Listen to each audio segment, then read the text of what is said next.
and welcome to our program Where God Weeps, a program where we talk about the suffering church around the world. The influence of the Soviet Union left a deep wound in the soul of some countries of Eastern Europe. The Czech Republic and Slovakia, formerly known as Czechoslovakia, today show the impact of decades of militant atheism. To know more about the situation of the church in Slovakia and the Czech Republic, it is my privilege to welcome Sister Anna Matikova of the Daughters of St. Paul. Sister, welcome to our program. Thank you.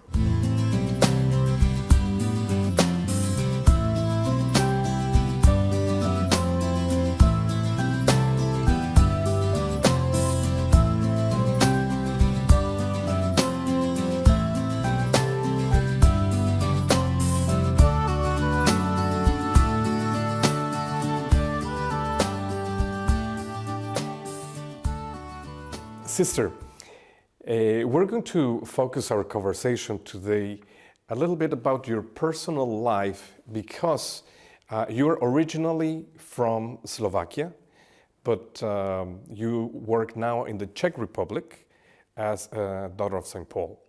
But before the latest revolution, these two countries were together, and that's what we knew as the Czechoslovakia. Back then, this whole territory was living under the communist regime. I'm sure you were very young, but what was your experience of living your faith in your family during this time? Yes, you're right. I was young at the time when the Velvet Revolution, but I still remember the Velvet Revolution, and I still remember how the situation changed, although I did not understand all the things at that time. I remember mostly the atmosphere and certain things I came to understand later on. Personally, I did not experience that much of the suffering that the people might know from the books written by priests who had to suffer in 1950s, 1960s, when the communist power started to press very strongly against Catholic Church. Then the situation developed, of course. The most difficult years were in 1950s, 1960s. Then you know about the so-called Prague Spring in 1967-68, which was suppressed by the troops, Soviet troops, in August 1968. And then the situation became again stronger and harder. We speak about the so-called normalization, that the communist regime was trying to normalize the situation according to the directions from Soviet Union. And then in the years 1980s, when I was growing up, the situation was not that harsh anymore as in 1970s. So, well, I do remember something, but of course, as a child, I did not experience that much.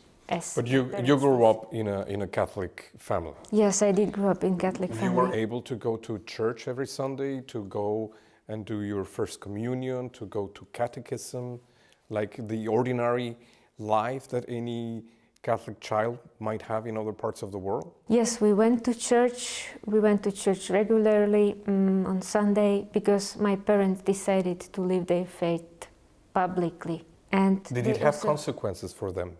Yes, it did. They could not make their career. For example, my mother studied originally to be a teacher, and she started to work as a teacher. But later on, she changed her studies and started to work in a hospital as a special pedagogist, as a logopedist. And working, teachers normally were not allowed to live their faith publicly. So if my mother would remain as a teacher, she would have much more limitations in her life. But she worked in a hospital in a different area, so she was somehow more free to live her faith. They could not, the state power could not press on her that much. However, she could not assume certain roles of responsibility, or if she wanted to, they offered her certain places. Would you like to work as a director of this department, or would you like to work as a responsible of this, in charge of this and this situation? And the only condition was to enter the Communist Party, and she said, no, I will not. So she had to give up on her professional career. But she said, this is more important. I prefer to live my faith publicly in a certain measure. Then get a better position. Yes, then get a better position. Sister, and this kind of testimony, did it make an impact in you? And later on, it flourished as your own religious vocation? I think so. Although as a child, I did not realize it. I realized it later, when I was older. What are your memories about talking with your friends that were not in a Catholic environment, talking about, let's say, Christmas? And what were you celebrating? Did they consider your faith some sort of superstition, or they were kind of familiar with what it meant to have faith? The environment I grew up was a kind of homogeneous. So the people I grew up with, the kids I grew up with, had this Christian background. So I do not remember very many differences among us. So your family this would not be a problem. This would not be a problem. Anyway, the people had the same background. Even after, I remember after 1989, I was surprised at how many people started to go to church, the people I knew. Oh, is he going to church too? Oh, he's going to the church too. And we were pleased because we discovered that there were many more Christians. There had been many more almost Christians. In the catacombs, yes. hiding their faith. Yes. Now, sister, probably not in your family, but can you see the scars of these years of oppression, of militant atheism in the soul of the nation? Of course. But how? We have to look for the roots or for the reasons of this lack of faith, of lack of relationship towards Christian religion, even deeper than in the communist regime, especially in the Czech Republic where I work and live now. We have looked for the roots in 1980s. As you know, the Czech Republic before the World War I belonged to the Austro-Hungarian Empire. And in the period shortly after the World War I, refusing Catholic religion meant, in certain sense, also building a national identity. A rejection for the Habsburg yes, exactly. Rejection for the Habsburg domination was closely connected with the rejection of Catholic religion. You might know the famous German expression, los vom Wien, los vom Rom. Right. So there are the roots, and then the communist oppression came and just continued to work, which was started already, or the basis of which were already put. Now, the statistics lately, what I checked is that it's 67% of people declare themselves atheist in the Czech Republic. How does it manifest in society? Especially complete lack of knowledge about what Christian faith is concerned. Or any kind of faith? Well, any kind of faith, or we say, or even Czech themselves say, I believe that there is something after A little the like death. Gnosticism? Yes, maybe? there must be something, but it's not a faith in a personal God. It's not faith in Christian God. And there is a lot of, there is a deep lack of knowledge as far as Christianity is concerned, and also church. And there is this rejection towards the church because people do not know the church. They just know something they heard in their classes of history during the communism. It was church in Middle Ages did this and this. Church in the Middle Ages persecuted the witches. Church in All the the Middle black Ages legends of the was church. rich. All this stuff. And people grew up with this, and they do not know the church. It's a little painful, I think, to go to such a magnificent, beautiful city like Prague and see some of the churches used as museums, as concert halls, because there is no use for them for anything else. Well, yes, but Prague is a city where the situation is a more vivid one as far as the faith is concerned, because there are many vivid parishes, there are communities, Christian communities, which are having new members. So Prague is a different situation. There are other places which are worse. worse than Prague. But you know, let's talk about this, sister, because another statistic that I found that I thought is really interesting, that 30 to 40% of baptisms every year are of adults.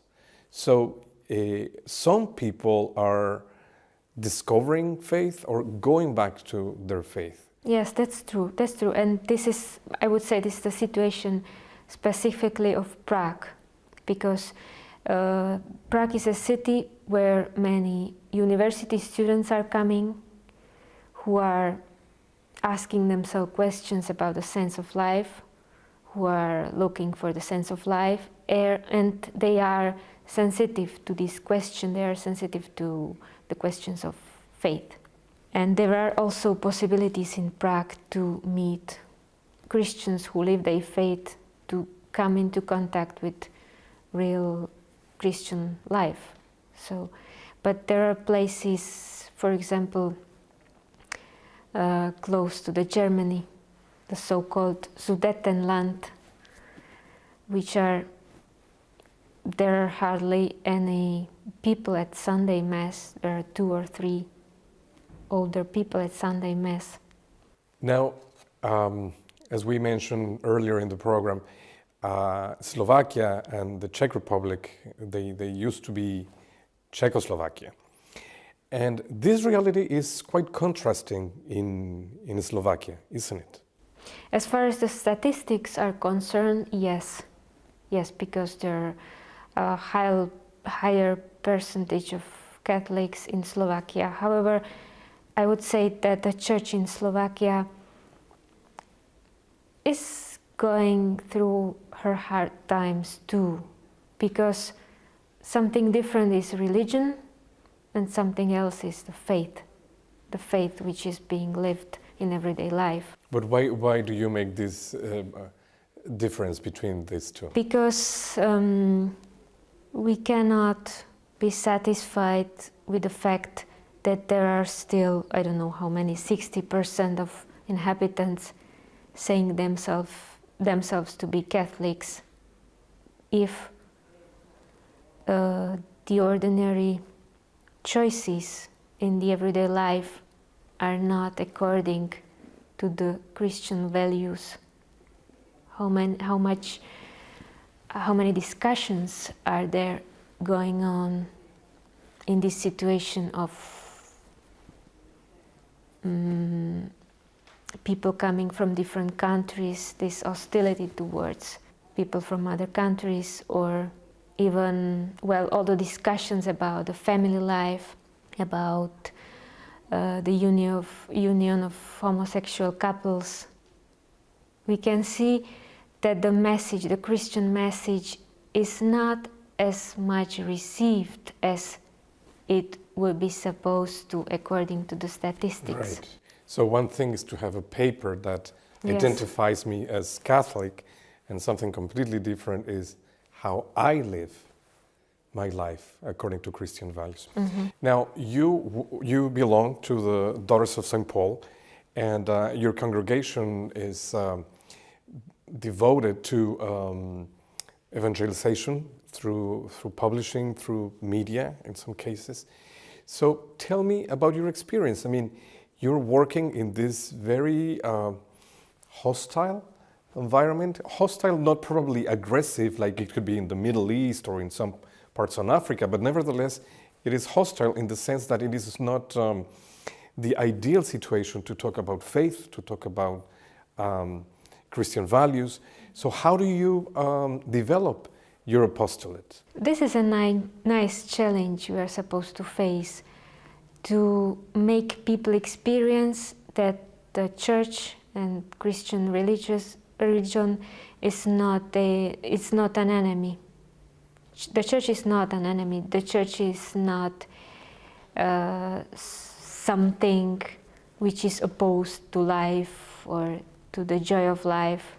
On the contrary, the church and also the Christian religion is something to make your life more beautiful, more fruitful, nicer. So this is what we would like to contribute to make people experience that faith gives sense to your life. It doesn't take you anything. It brings you something. It brings you an extra value. So we would like to bring the information about the faith, to offer possibilities so that people may know Christian message, Christian faith. And is it well received?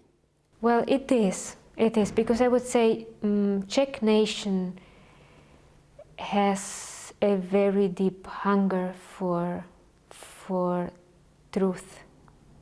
They are asking themselves questions. They like to read. They like to look for answers. And it's nice to see people on public means, on bus or on a train, who are reading books. Czech people, Czech nation reads a lot.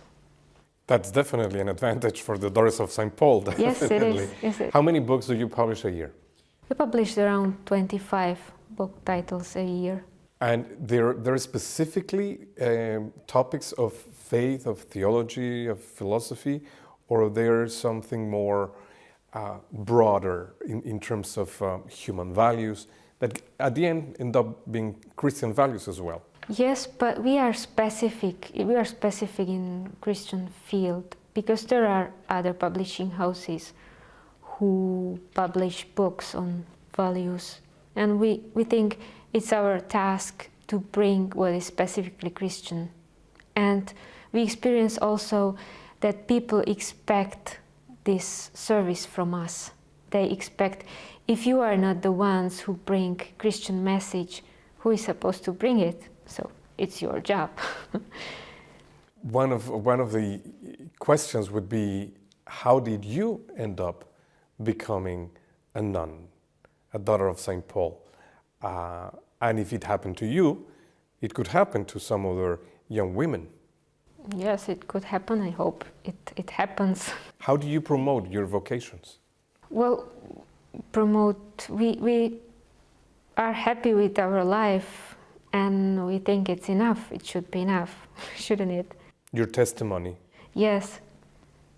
And this is what was attracted me personally, to see that this is a way of life in which people are happy.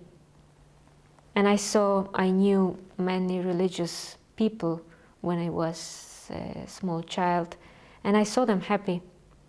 And I thought, this is a way of life I might like. So I tried to look for different congregations and I observed them, and I thought, would it be something for me? And always there was something, well, I like it, but I'm not sure whether I could give all my life to this mission or to that mission. And then I read an article on a Catholic newspaper on Daughters of St. Paul in Prague. And then I found out that that might be something I might give my life to, because I like the mission, I like culture, I like books, so it attracted me. But the main reason was God wants us happy. He doesn't want something we would be bored in. So I tried to find something, a space, a place in the world where my heart might be happy. Sister, I'm sure that you, as a consecrated woman, as a Catholic living your faith to its fullness, you have hope in the Czech Republic and, of course, in your native land of Slovakia. But what do you hope for, or how do you see that Christianity will have a rebirth or a renewal in these lands? My hope would be that all of us experience, not only those who are not Christians or who are not Christians yet, that all of us also we experience that the gospel and the Christian message is not something like a difficult task which is added to our life, which is already difficult enough. But to experience Christianity and the gospel as something which makes our life more beautiful. And I think that there is this possibility, but also it's also our problem sometimes that we present Christianity as a set of rules to be observed, as a set of tasks, as a set of commandments, and not as a set of opportunities. So this is the challenge for all of us, and also hope, because I can see in Czech Republic many young people, as you mentioned, many young people who discover faith and come to the church and ask for baptism. And I'm surprised myself at hearing their stories. How did you end up asking for baptism? And it works. It works that they discovered faith makes my life more beautiful. And they teach us. So sometimes I'm surprised myself, they discovered that the faith makes their life more beautiful. Have I discovered it myself already? That's a very interesting question that I guess, we Catholics, we Christians should ask to ourselves. And Sister, finally, if you could name your needs or the needs of the Church in the Czech Republic and in Slovakia, what would it be? Is it financial needs, material needs, or you think that it's more of a spiritual nature, this kind of needs of the Catholic Church in Slovakia and the Czech Republic? I would say the major need is to make people experience that the Church wants to make part of their life, of their ordinary life. The Church is not a group of people who makes ceremony on Sunday and then you close it up in something. The Church is a community of people who are with you every day and you can rely on them. So there is a need also for those structures which help people experience that the Church is close to them, that the Church knows about their needs. So there are structures like charity, which helps poor people, structures which help sick people, but there are also publishing houses which try to make help the people spirit. Help the spirit, who help people experience that the Church wants to make part of their ordinary life wants to know their problems, to share their problems with the people. It's not something extra which makes your life even more complicated than it was before. So this is the major need also. So needs are both. Also the material needs, because you need even material things, if you want to make people experience that you are close to them, it also needs some material support. Yes, for them. You have to provide, but it's not only.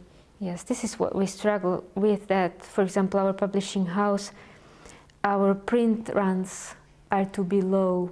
We print not more than 1,000 copies of one title.